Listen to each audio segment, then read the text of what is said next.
It's Friday 12th of June and if it isn't 28 degrees centigrade then it's 30 degrees centigrade. It's hot, and in this particular area where there's no breeze it's probably even hotter. Last time we were here we were removing honey for extraction, and that has taken place. So returning today 2 weeks later to look at what's happening now.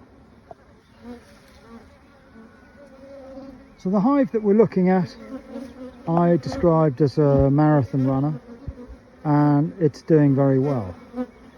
Somehow or other, when we were removing honey, I think the queen got into the wrong box. Now, whether the queen should be reprimanded or whether it's the beekeeper that should be reprimanded can be debated. The fact is, she's now in the right place, and if you look at this green line here, you can see, just as a safety measure, I put the queen excluder above the second box. So I believe that the queen is in the bottom two, and next time round we'll get her into the lower box.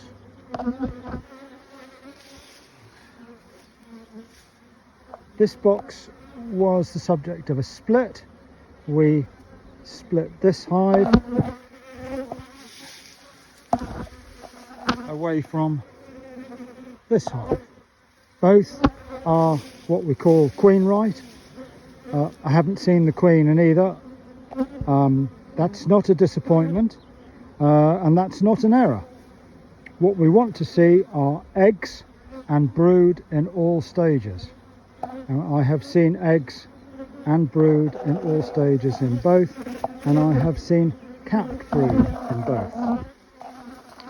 Now, I haven't put a queen excluder on these because these two boxes are pretty full, and we're not yet into the new period of foraging, and that can cause problems. And then the fourth colony, this was a split that we made using bees and frames from the other colonies, and this is absolutely fine, doing very well. Again, eggs and brood in all stages, and I've put the queen excluder on the bottom. Oh, sorry, above the bottom box. They are bringing in nectar. Each of these colonies has the need to draw out some of the frames in the bottom box, and that's a priority because the bottom box is the brood box, and the bottom box we need to have as much space as we possibly can for the queen to lay. I have removed, in some cases, frames which are purely stores into the boxes above, bringing down useful frames which are frames which have drawn wax foundation on them.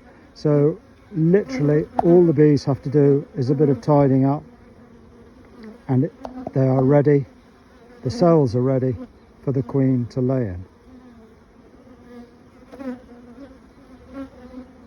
Everything is okay so far. So let's take a moment to talk about foraging. We are between the spring forage and the summer forage. It's known as a dearth. It's known as the June gap. And so these bees are bringing in a little nectar. They've probably got to work hard to find it, but they are bringing it in. If as you're travelling around you look at the hedgerows, you look at the trees, you'll see very little in flower. If you live in the country, village environment, or you're travelling through country lanes, you may see field beans, you may see rapeseed. But apart from that, there are very few. If we look around us, we can see oxeye daisies, yet we don't see any bees on them. So they're obviously travelling a little bit further to get their feed. The June gap was probably brought on more severely than normal because we've had a lack of rain, although in the last several days we've had good rain, and that should bring back the plants, the trees, the hedgerows into flower. And of course in the hedgerows what we're talking about now are going to be blackberries. Some blackberries come out early, some blackberries come out late. Certainly in my garden with a domesticated blackberry, they're in flower and flowered in some cases already.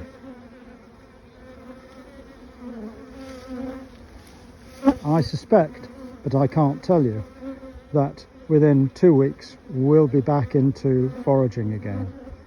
And so what we hope by then is that these bees will have drawn out frames and will be in a position where all they have to do is fill them rather than actually put work into them creating wax.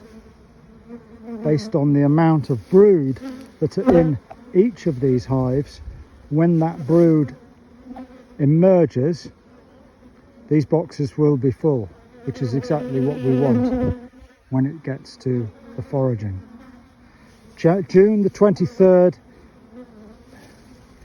is the middle of the year, and at or around that point, bearing in mind that bees don't have diaries, but they do detect the changing seasons, or they do detect the changes in our seasons, even if they don't detect the individual seasons. They will, after that point,